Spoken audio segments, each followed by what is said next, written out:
Today on PMD, it's time to make a bad snare drum sound good.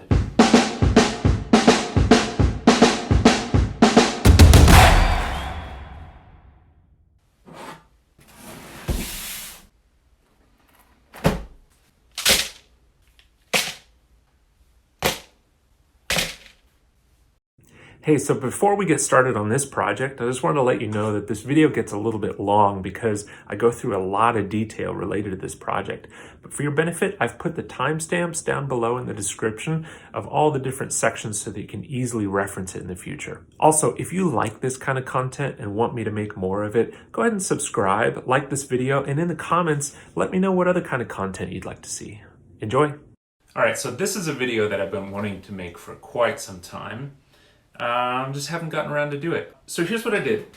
I got on eBay and I bought roughly the cheapest snare drum I could possibly find. I think this was like 30 bucks or something, because I wanted to simulate what it would be like going to a pawn shop or going to eBay or going to Craigslist and just finding the absolute cheapest thing you could possibly find. And so here is what was sent to me.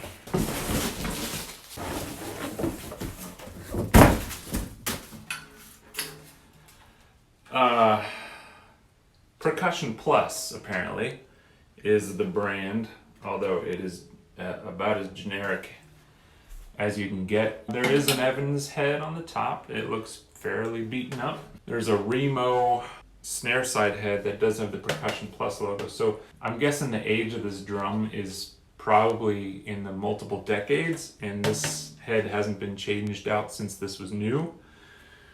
The snare wires are pretty rough. There's dirt all over it. There's a bunch of gnarly stuff in here. So we're gonna start by taking this thing apart, and little by little we'll build it back up again with some fresh heads, some fresh snare wires, and some tips and tricks along the way. So we're just gonna start by taking the head off, the top at least. For the bottom, we'll have to take the snare wires off first.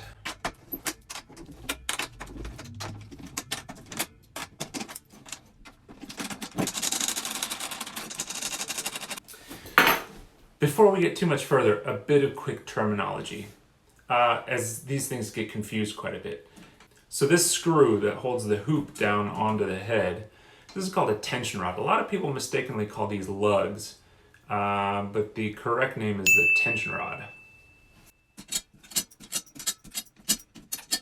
So you'll take all your tension rods out. Might want to keep them in one place. I'll use my pen holder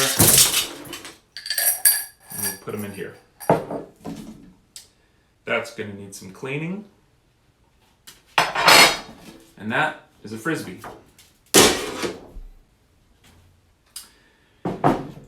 To get your snare wires off, you're going to probably need one of these Phillips head screwdriver. And they're held on by these plastic straps. You're going to loosen the snares, and you're going to unscrew these straps from the strainer and the butt plate.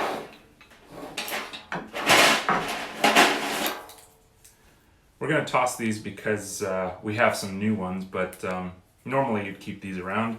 Make sure you don't lose these plastic straps either. We'll repeat for the bottom head.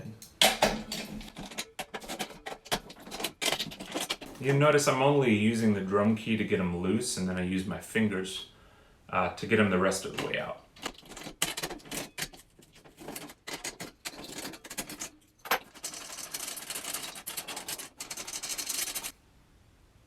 Okay, here's the snare side hoop. You always know it's a snare side hoop when it has these little openings for your snare wires to go through. Okay, yeah, this is toast. Older heads, you can tell as soon as you take them off because they've got all kinds of divots in them and they're all kind of beat up basically. All right, so now we have a little bit of cleaning to do on the shell itself, but I do want to take a second to talk about how to just make sure the shell and the hoops are in like decent enough shape. to actually make a drum out of it before you start cleaning it, because it's a shame to clean it and then figure out that it's no good. So one of the primary ways to tell if a shell is in good shape is you put it on a flat surface, just like I have it, and then you rotate it around on that flat surface, making sure that no light is actually passing through where the bearing edge hits the surface. And I think we're in pretty good shape here. I'm going to turn it around to the snare side. Now on the snare side of a snare drum, or on the bottom of the snare drum, you are actually going to see some light come through where the strainer and the butt plate meet the shell.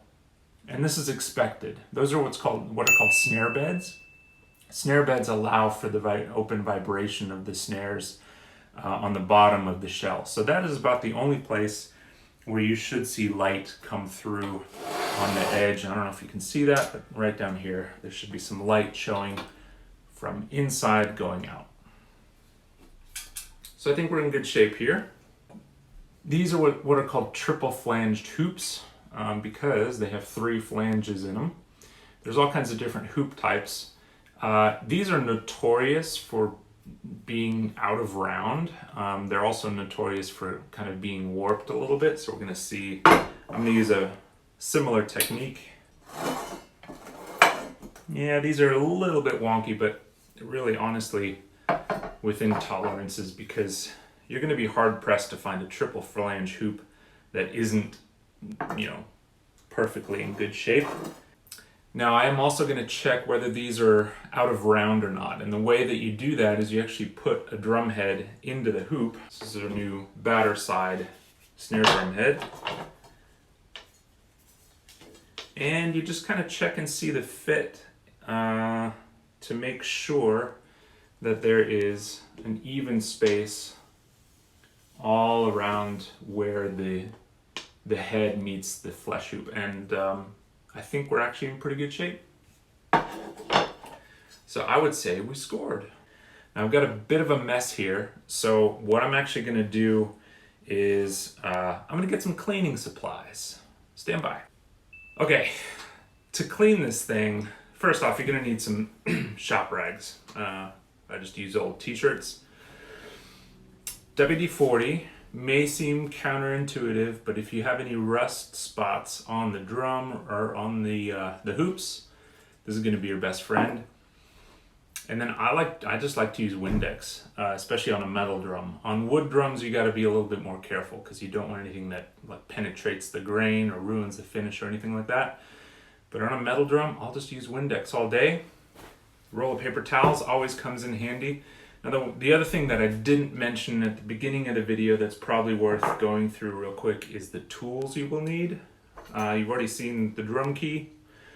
Should probably have one of those handy. Phillips head screwdriver. Sometimes you need a blade, but usually it's just a Phillips head. And then lastly, just some needle nose pliers usually do. So I'm gonna have a look at my hoops first. Just gonna give them a wipe down with the old rag. Usually on hoops, the bottom part of the flange will have all kinds of crud in them. Dust, dirt, stick remnants, especially if it was somebody who hit hard. And as I'm doing this, I'm just gonna inspect the hoop for any rust or corrosion. In general, we're looking okay. There's a couple of little tiny rust spots, and if you do find those, all you want to do is take a little bit of WD-40, put it on your rag, and usually, unless it's like serious rust, the WD-40 will actually pick it up right away. And you should just be able to wipe it away. I'm going to take some Windex. I'm just gonna wipe these guys down.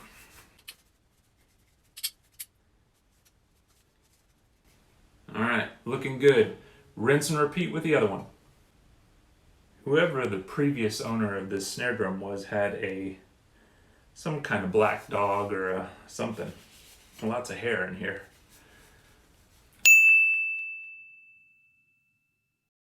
maybe it was a really hairy drummer, I don't know.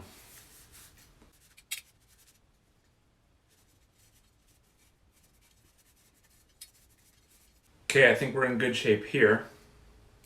Now we're going to move on to the drum itself. Now, before you really start cleaning intensely, it's probably a good idea to do just a quick inspection of all the lug screws and nuts that are inside here, because sometimes if they're already loose, which it's probably likely that they are, you might, throughout the cleaning process, actually just knock some components off. So give it a quick visual inspection. I already see a couple things that we can address here, so I'm going to show you that real quick. So you're looking at the inside of the drum here, and I have a feeling that whoever played this previously was a pretty heavy hitter, because the two problem areas are right in the same space. For instance, here you'll notice there is a really loose screw and nut here. This is what's actually holding the badge onto the shell, and so we're going to tighten that nut up. And then one of the lug screws, so these are the screws that hold the lugs in place. One of the lug screws is finger loose. And so you'll see there's a screw, there's a little flat washer, and there's a cup washer here as well. And so what we're going to do, these are the number one culprit for rattles within a drum. So what we're going to do is we're just going to go through and we're going to tighten this one, but we're also going to go and tighten all the rest of these up as well.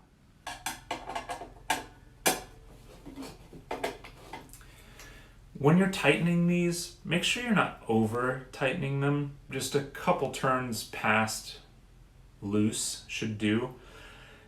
There's a reason for that. First off, the flat washer will do a lot to help keep the screw from backing out. But also, you don't want to tighten your lug screws so much that you're starting to impede the resonance of the actual shell itself. And you could strip out the lug too. So that would be an example of too tight.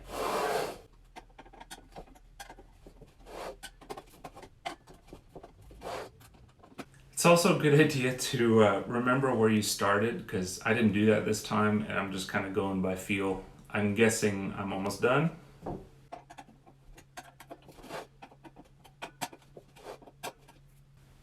Now I'm going to take my pliers and tighten up any nuts that are loose in there.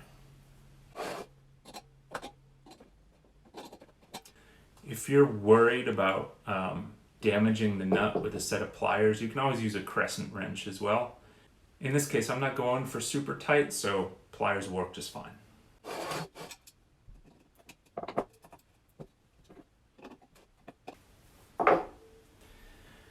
Now, if I were doing a really thorough job of things, or if I suspected there was any damage within the lugs of each of the lugs, I would probably actually take the extra time and take the lugs off entirely, inspect them, clean them on the inside, which would also allow for an easier time cleaning the shell itself.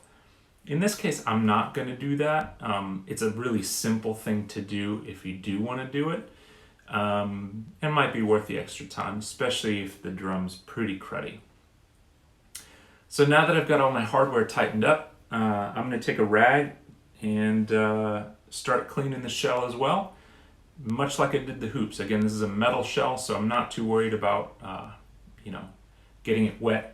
But on a wood shell snare drum, you would probably want to have a dramatically different approach. You definitely wouldn't want to use any kind of wet solvent or anything like that. Usually a dry, some kind of dry rag, or some people have used furniture polish. I still don't really subscribe to that idea as well, or cleaning it at least with a dry rag is the way to go.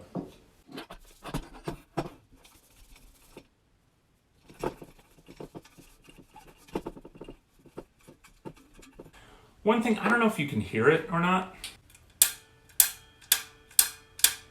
but these lugs are spring-loaded, meaning that you have these inserts on each end here that are held in place by a spring. I'm not a huge fan of this, mainly because it adds some resonance to the drum and some, that kind of springy vibration sound. Definitely when you're hitting this drum, it'll contribute to the sound of it. It is good at holding, these lug inserts in place. However, you may want to toy with switching out the lugs if that's something that really concerns you. Let me know in the comments down below if that's something you might want to see, and we'll do a video on how to swap lugs out.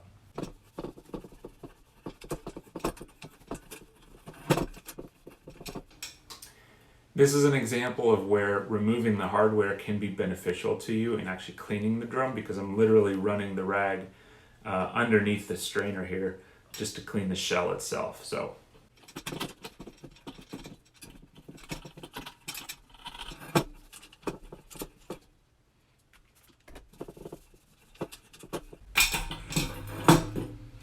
take your time when you're cleaning the inside of the shell, especially with these metal drums. They have these flanged bearing edges where stick shavings and dust and all kinds of other stuff can get stuck. Yes, they get inside the drum.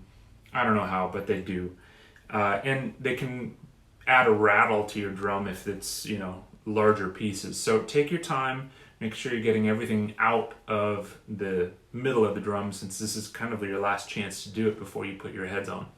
All right, so once you feel like you have a relatively clean drum and you feel like you're ready for assembly, you've tightened down everything, you're gonna go ahead and start putting the heads on again, the snares on again. In my opinion, I always start with the bottom head. Don't know why, it's just a habit. You can start with the top if you want. But I'm gonna start with the snare side head and get it on first. This is the snare side 300. On the top, I've got a level 360 that I bought.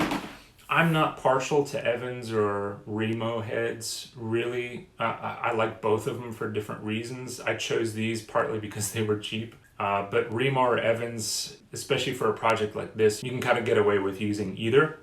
If you do like any of the things that I used for this particular restoration, I've linked everything down below in the description so you can go and check out what I bought.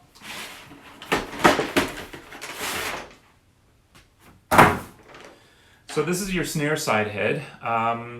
If you're unfamiliar with them, they are an incredibly thin drum head.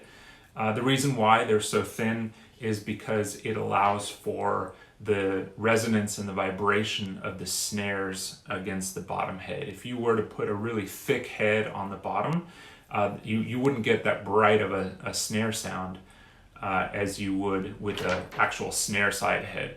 So these are specific heads for the bottom of snare drums, and you can always tell they're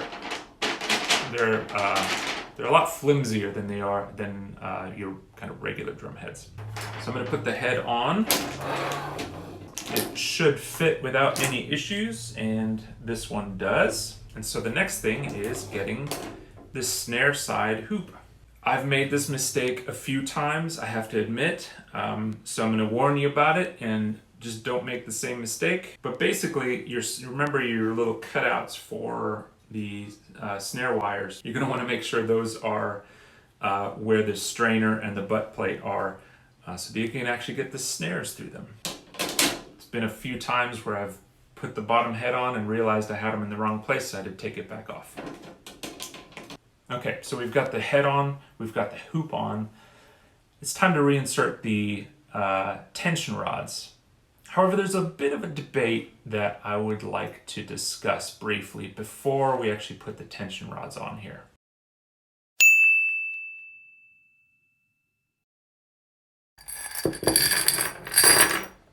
Okay, so I've got the tension rods off of this drum right here. And you'll see I probably need to clean them up a little bit. But the debate I'm talking about is whether to lubricate them or not lubricate them. In this case, we're talking about Sil Glide, which is kind of a go-to. I might produce a separate video about that. Definitely let me know in the comments if you'd like to hear more about this. But a lot of folks swear by lubricating the threads of the tension rods before you put them in your lugs. And other people detest it and I think the camp is just about evenly split. And my recommendations on this are always situational. And I'm going to break it down into a couple scenarios for you, which really revolve around how you like to tune your snare drum. If you're a huge fan of 311 and you like that high-pitched, really cranked down snare drum sound, you're probably going to want to lubricate your tension rods, mainly because it's going to make it easier for you to tune it up that high. Your tension rods are going to be able to be threaded further into the lug without you really having to force them in there. Now, there are some products out there that can help you with that, because one of the primary issues with lubricating tension rods is that the easier they are to go in, the easier it is going to be for them to back out on their own and detune your drum.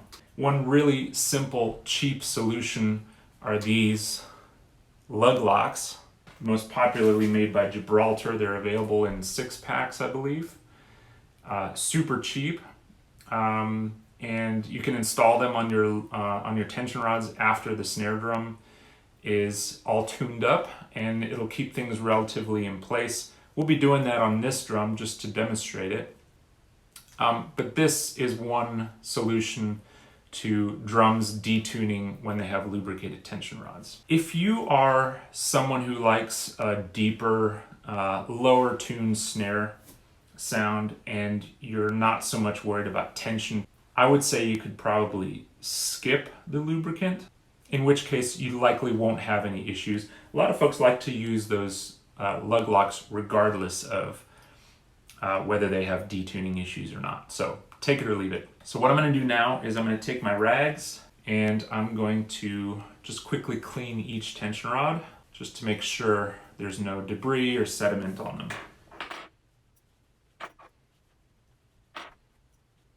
Okay, now that I have cleaned all the tension rods, I've got my hoop and head on the underside of the snare drum. I've made sure that the hoop is aligned with each lug hole and the openings for the snare wires is aligned with the strainer and the butt plate. What I'm going to do is take a little bit of this soap. This is automotive grease, but it's just a general lubricant. I'm going to take a little bit of this and I'm just going to squeeze it out onto my rag. Don't need much. And then what I'm going to do is I'm going to take each tension rod and I'm going to very lightly just coat, not even coat, I'm just going to get a little bit of grease on the end of it. You really don't want much. I don't know if you can see that. Just a little bit, and then you are going to just hand thread the tension rod into each lug. At this point, I'm just getting them in there. I'm not even putting any tension on them whatsoever.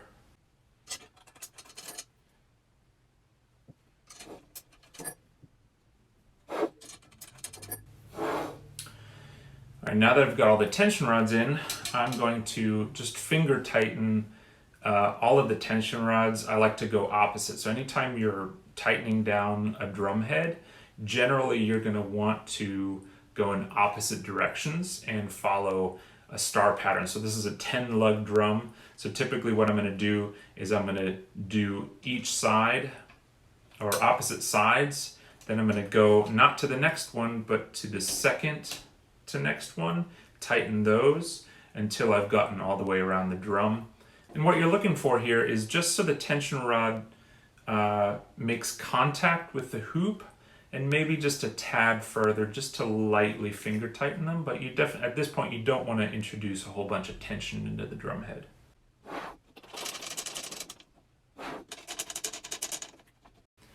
So at this point, there's not a lot of tension in the drum head, but there should be enough to at least start the seating process, S-E-A-T-I-N-G. Seating is a process where you start to break in the drum head a little bit.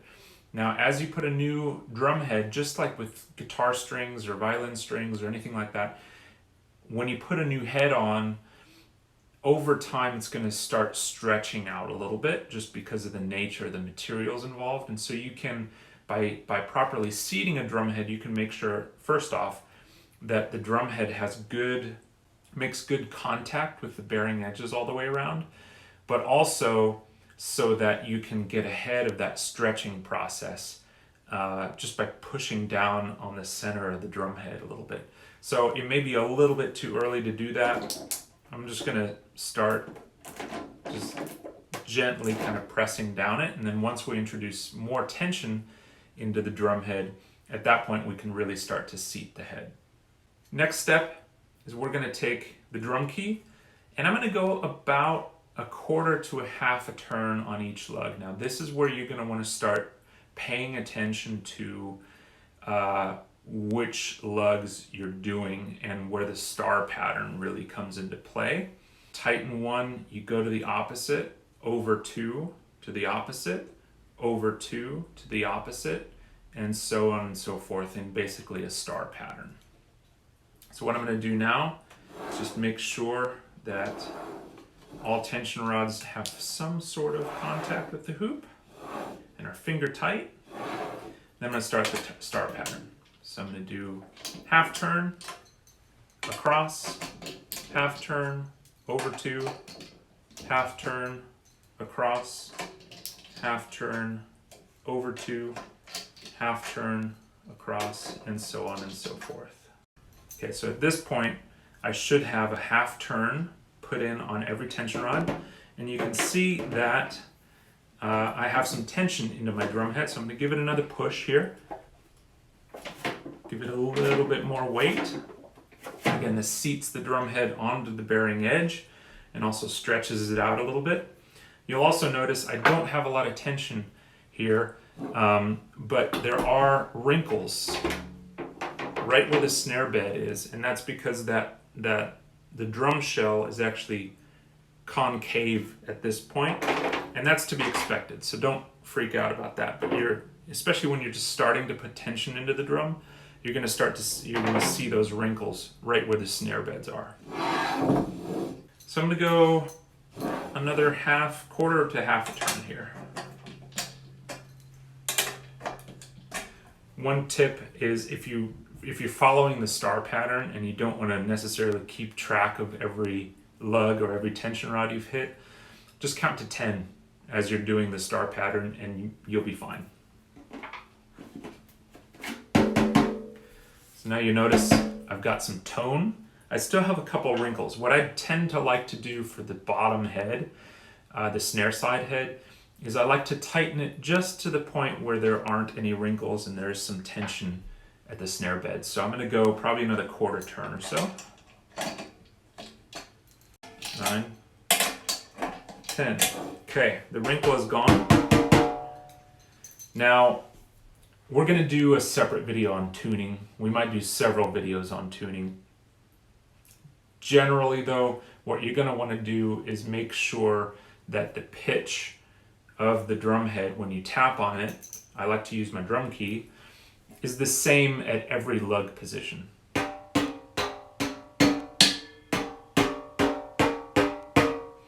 So in general, we're in pretty good shape here. There's a couple of areas over here where it's slightly higher.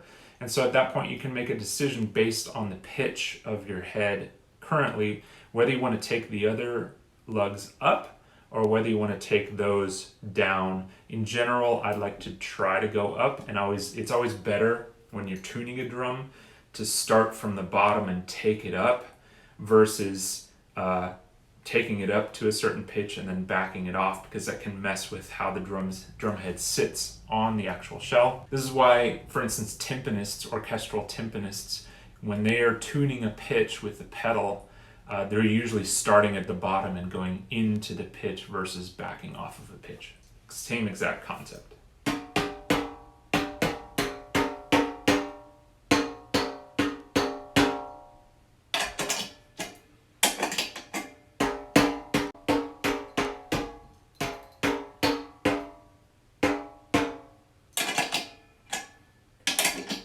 You notice when I'm tightening these tension rods, I'm usually tightening both sides just to keep the tension between the sides of the drum even. So I think we're in pretty good shape. It's not perfect, but we're in pretty good shape. So at this point, you have an option. You can either put the snares on now and then put the top head on, or put the top head on and then put the snares on, which is what I'm going to do. just because sometimes the snares being on too early actually impedes with tuning the top head. So I'm gonna get the drum tuned up first, and then I'm gonna put the snares on. So for the top head, the process is exactly the same. A lot of people get nitpicky as to where to put the logo. I think it doesn't really matter, but if you're picky about that, just figure out where your strainer is gonna be when you're playing, and then put the logo in the appropriate area that's away from you. I personally don't really care much, so I'm just gonna put it on. The other thing to do before you get the head on is just take one more look inside the drum, make sure everything looks kosher. If your drum has one of these dampers on it, like this one does, which, you know, you may be a fan of, you may not be a fan of, go ahead and back off the damper quite a bit to where you know it's not going to be making contact with the top head. Seems to be sitting on there nicely. Let's get the hoop on. With the top hoop, you don't have the same issues to contend with as the bottom hoop, so you can just put it on any which old way. And I'm going to go through the same process of putting a little bit of lubricant on these tension rods and finger threading them in.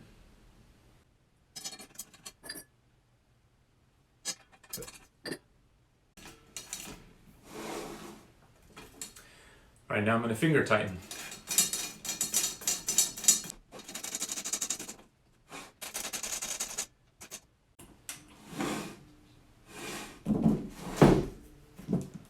Do an initial light seating of the head.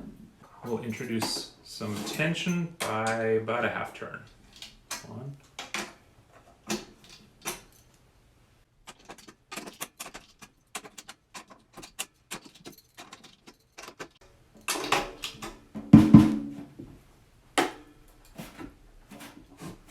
Okay, now I've got enough tension in the top head to where I can really push on it a little bit and get it seated.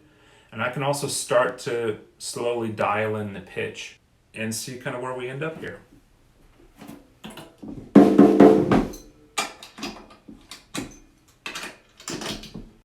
Top tip, when you have two heads on a drum and you're trying to dial in each lug position, what you're going to want to do is you're actually going to want to take your other hand and you're going to want to muffle the bottom head so it's not interfering with you tapping on the top head.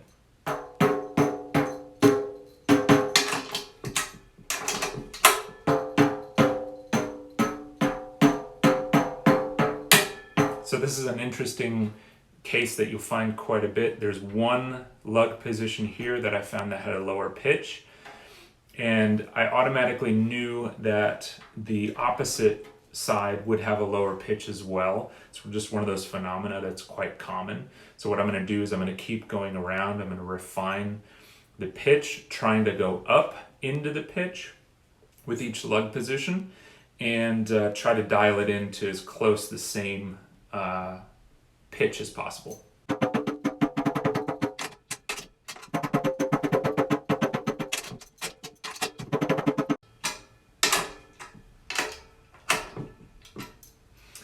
I'm noticing the sound of the springs and the lugs quite predominantly. Just every time I touch the drum, there's that high-end spring sound that I can't handle. So I think we may do a separate video on lug replacement, basically. Okay, so now I think we're in pretty good shape here. I'm gonna grab a set of sticks and just kind of start to play the drum, see what it sounds like.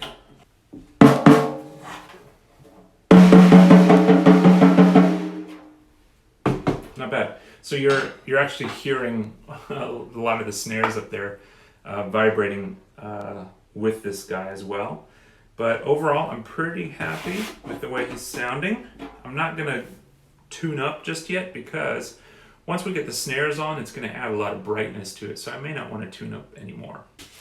So I'm a big fan of Pure Sound snare wires. This is by no means a paid advertisement, but they're made by Diodario, which is the same company that does Evans. They do guitar strings and all that kind of stuff. They've been in the business for a while. So it's a really good quality product. For this particular snare, I've chosen the Super 30 Series 30 strand. So there's a lot of snares here, which is going to add just a really rich kind of snare sound, if you will.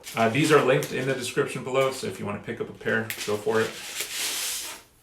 You'll notice the ends of the snare wires, they have basically this slot and these two little holes here. The slot is for kind of your most commonly found plastic or Kevlar straps that are available. Your holes are for twine or string that you'll find sometimes, and this is basically to accommodate different designs of strainers and butt plates. Some of them can only accommodate the string type, but today we're going to use plastic. So what I'm going to do is I'm going to lay my snare wires out here. Now, when you're putting on snare wires, generally you're going to want to start with the butt plate and get that end secured first, because that is the piece that doesn't move. The strainer is the part that's going to move up and down to introduce tension. So what I'm going to do is get the butt plate side secured first. To do that, I'm going to take my plastic strip. I'm going to feed it through the snare wire right here. I'll do this in a second, but basically it's going to feed down into the butt plate and be secured by those two screws that are on there. There are different butt plate designs out there, but most of them in general secure with like a Phillips head screwdriver. Okay, now that this side is secure, I'm going to do the same thing on the strainer side. However, before I do that, I'm going to want to make sure that first off my strainer is off, and I'm also going to want to make sure that the adjustment knob is set to where it's pretty much in the down position. Because if it's already set to the up position and I try to add more tension into the snares, I'm not going to have anywhere to go.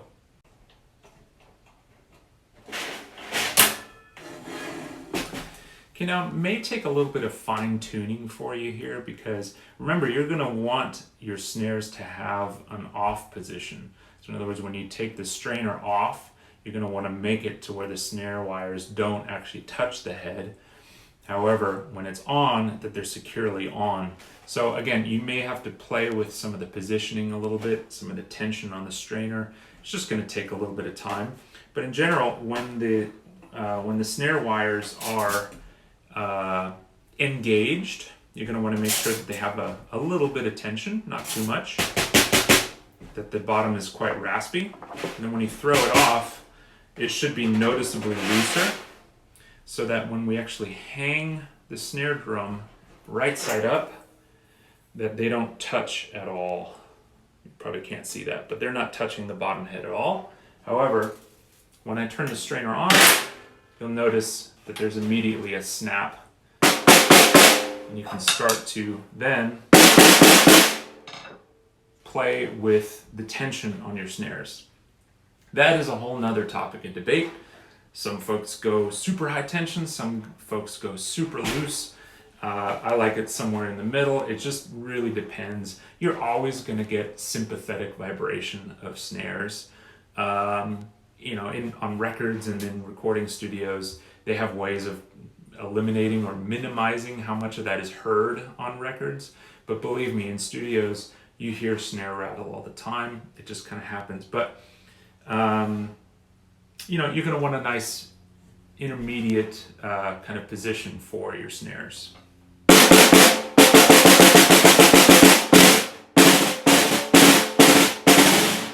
So just in playing that for a second, immediately I noticed that I'm not going to want to tune up the top head anymore. There's a nice crispness to the sound.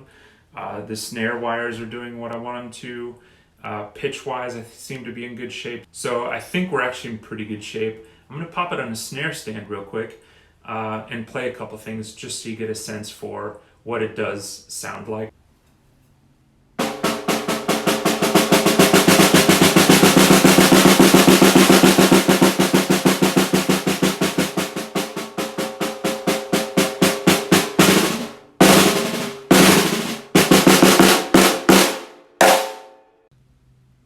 All right, the last thing we're going to talk about now that we've gotten the drum basically tuned up and ready to go is these guys, these lug locks from Gibraltar. They are incredibly cheap. I think a 6-pack is just a couple bucks or a buck or so. What they do is just introduce a little bit more tension or a little bit more resistance into each tension rod to prevent it from backing out. Super easy to install. All you do is you take the long end and you put it up against the hoop and down onto the top of the tension rod, just like that. What it does is it adds a little bit more friction to the top of the tension rod and prevents it from backing out. We're just going to add one of these to every lug location. You may not necessarily need them on the bottom, mainly because you're not playing the bottom head, and generally they don't detune as easily as your top head where most of the vibration comes from. Well, there you go, guys. I hope you enjoyed this video as much as I enjoyed making it. It's always fun kind of getting into a new drum project here and there. I would love to hear your comments. I would love to hear your feedback. If I missed anything, if you have suggestions for a different way I could have done something with this drum, please feel free to add it to the comments below. While you're there, might as well hit the like button if you liked it and subscribe to the channel. I would very much appreciate it. Again, links to everything that you saw today in terms of products is down below. Make sure you hit up my blog if you'd like at pickmydrumset.com, where I also have an article that's related to this particular topic. And again, thanks for watching. I hope this has been helpful. We'll talk to you guys soon. Bye.